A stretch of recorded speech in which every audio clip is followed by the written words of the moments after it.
Hi friends, today எபிசோடில் சக்தியும் பிரீத்தியும் ஸ்டாக்லாம் கரெக்டாக இருக்கான்னு சொல்லிட்டு செக் பண்ணுறாங்க. எல்லாருமே கொடைக்கானலுக்கு கிளம்புறாங்க. கார்த்திக் வந்து சொல்கிறாரு, ரெசார்ட்டோட ஸ்ட்ரக்சர் எப்படி இருக்குன்னு பார்ப்போம் அப்படின்னு சொல்லிட்டு. பிரீத்தி வந்து நீங்கள் எல்லாருமே சுற்றி பாருங்கள், நான் ஒரு கால் மட்டும் பேசிட்டு வரேன்னு சொல்லிட்டு ரிசப்ஷனிஸ்ட் கிட்ட வராங்க. இந்தமாரி எங்களுக்கு 4 ரூம் தான் அவைலபிள் இருக்குன்னு சொல்லிட்டு சொல்கிறோம், நான் உங்களுக்கு என்ன பண்ணணுமோ பார்த்து பண்ணுறேன் அப்படின்னு சொல்லிட்டு சொல்கிறாங்க.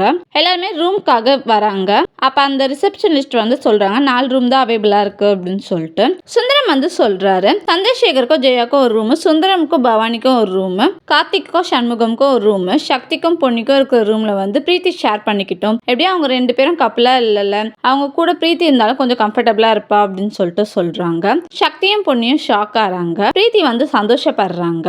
சந்திரசேகர் வந்து சுந்தரம சொல்கிறாரு, என்ன மாப்பிள்ள இப்படி பேசுறீங்க அப்படின்னு சொல்லிட்டு அவங்க ஃப்ரெண்டுக்கு கால் பண்ணுறாங்க. இந்த மாதிரி ரூம் வந்து அவைலபிள் வேணும் அப்படின்னு சொல்லி கேட்குறாங்க. மேனேஜர் கிட்ட கேட்க சொல்லி சொல்கிறாரு. மேனேஜர் வராரு, ரூம் வந்து அவைலபிளாக இருக்கு அப்படின்னு சொல்லிட்டு பிரீத்திக்கு வந்து ஒரு ரூம் கொடுக்குறாங்க. பிரீத்தி வந்து நினைச்சதெல்லாம் நடக்கும்னு பார்த்தா இப்படி சொதப்பிடுச்சு அப்படின்னு சொல்லிட்டு ஃபீல் பண்றாங்க. தேங்க்யூ.